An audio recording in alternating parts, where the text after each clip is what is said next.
Morning, good morning. ভালো করে বলো, বলবে না? তো বন্ধুরা, সকালবেলা উঠেছি আমি অনেকক্ষণ। তো আমার হাজব্যান্ড কিছু কাজ দিয়ে গিয়েছিল আমাকে, সেগুলো সব করেছি, করে তারপরে সকালের বাসি কাজও সারা হয়ে গেছে। তো এখন ওই যে আমার শাশুড়ি মা আর কাকি দুজনে ঠাকুর বাসনগুলো মাজছে। ছেলে ঘুম থেকে ওঠার আগে ওর খাবার বানিয়ে নিয়েছি, তো এবারে ওকে খাইয়ে দেব।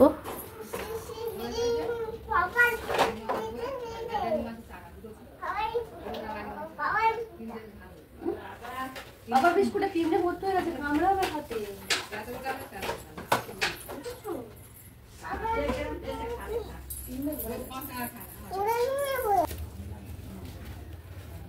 দাও বুকে দাও,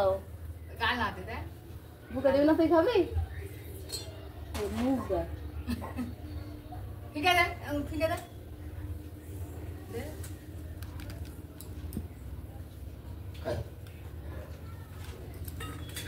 দাও দাও দাও, বুকে দাও।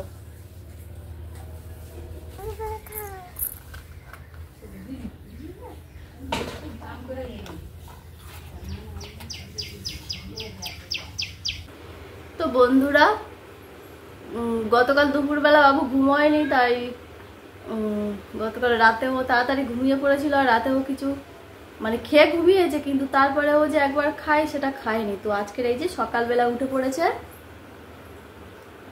আজকে তাড়াতাড়ি উঠেছে, তো ওকে খাইয়ে দিয়েছি, আর এই যে খেয়ে ফের শুয়ে পড়েছে। তোর আবার ঘুম পাচ্ছে? হ্যাঁ, ঘুম পাচ্ছে, তা ঘুমাও।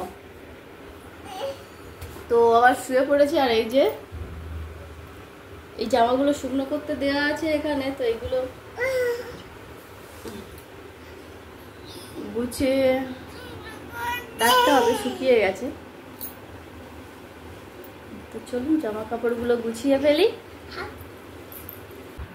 রাত্রেবেলা মানে ফুল স্পিডে ফ্যান চলেছে ছেলের জন্য, আর আমি তো সারা রাত কাঁথা গায়ে দিয়েছিলাম, তাও ঠান্ডা লেগে গেছে।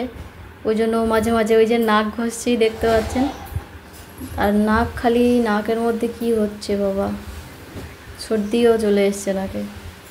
তো ওই জন্য সকালবেলা আজকে স্নান করিনি, বেলায় স্নান করব।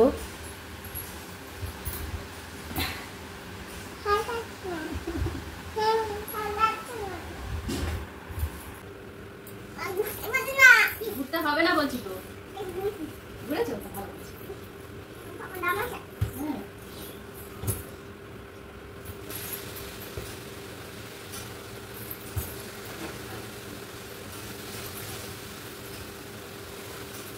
এটা কার ফ্যান বাবু?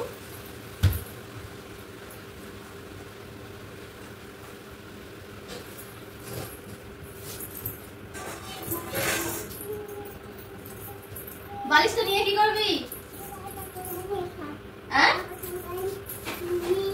না, নিয়ে যেতে হবে না। তুই প্রত্যেকদিন বালিশটা নিয়ে টেনে টেনে নোংরা করছো। বাবু বালিশটা নিচে নামাবে না। ও প্রত্যেকদিন এই বালিশটাকে নিচে নিয়ে সারা বারান্দা ঘর চতুর্দিকে টেনে টেনে ঘুরে ঘুরে বেড়াবে, আর যেখানে পারবে বালিশটা মাথায় দিয়ে শুয়ে পড়বে। এত দুষ্টুমি করছে, বালিশটা শুধু নোংরা করছে। বাইরে জামা কাপড়গুলো গুছিয়ে রেখে দিয়েছি। আর এই যে আর একজন, গতকাল আমার হাজব্যান্ড বাড়িতে মানে আসেনি, আসার কথা ছিল না। তো আর ও তো সে ঘুমিয়ে পড়েছিল, তাড়াতাড়ি বুঝতে পারেনি, সকালে উঠে ও দেখতে পায়নি। তাই এখন পাপা কোথায় গেল, বাবার সঙ্গে কথা বলবে। তো দেখি একটু ফোন করে কথা বলবে। চলো জল ভরতে হবে, চলো চলো।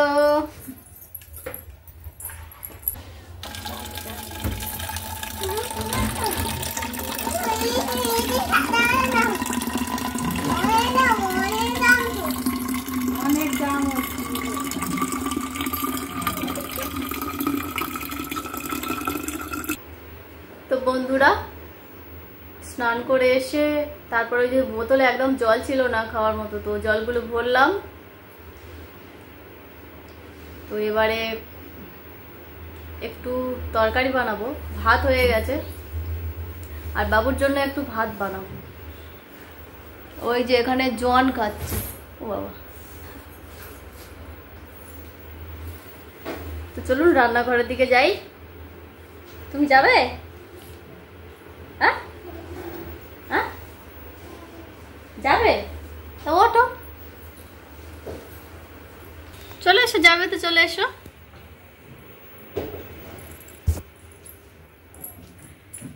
একটু সয়াবিন বানাবো, আজকে নিরামিষ। কি হলো? কি হয়েছে? এসো।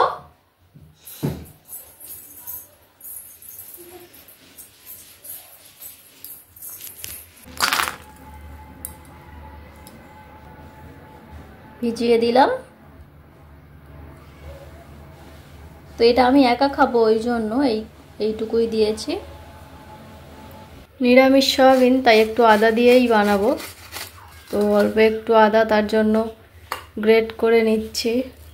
আলু কেটে নেওয়া হয়ে গেছে, ওই যে সাইডে রাখা আছে।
এখানে খেলতে খেলতে দেখতে পেলাম বলতার বাসা, এই যে পেয়ারা গাছে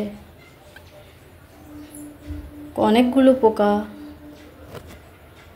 তো ফুল গাছে ছিল, ফুল গাছটা ভেঙে দিয়েছে, ওই জন্য এখানে এসে বাসা করেছে ফের আবার। আর এই যে আরেক রকম পোকা, কি সুন্দর দেখতে পোকাটাকে। কত রকমের পোকা।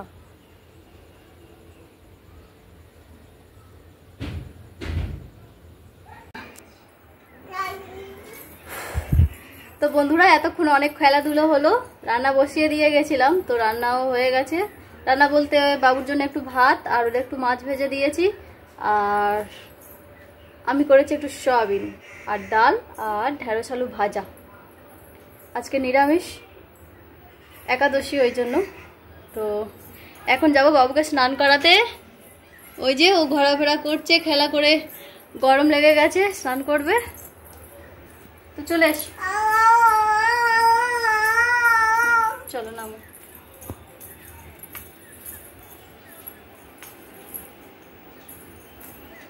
চলো চলো চলো চলো।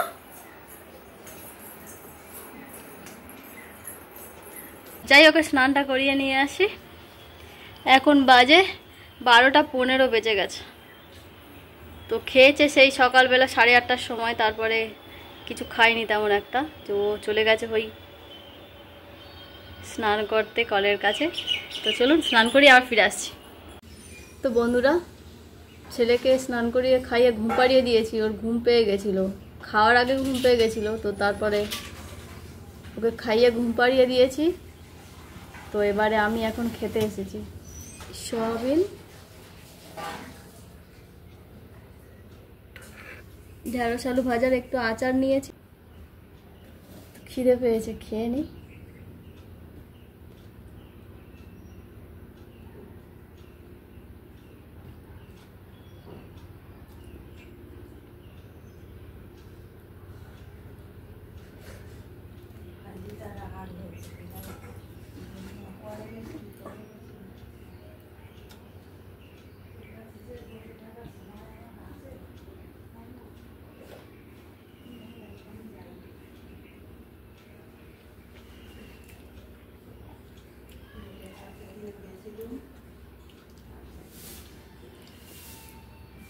আচারটা কিন্তু দারুণ টেস্ট হয়েছিল। তো আজ এ পর্যন্ত, ফিরে আসছি পরবর্তী ব্লগ নিয়ে। সবাই ভালো থাকবেন, সুস্থ থাকবেন। আর ভিডিওটি কেমন লাগলো কমেন্টে জানাবেন। যদি ভালো লেগে থাকে তাহলে একটা লাইক করবেন আর চ্যানেলটিকে সাবস্ক্রাইব করে দেবেন। ভিডিওটি দেখার জন্য ধন্যবাদ। টাটা।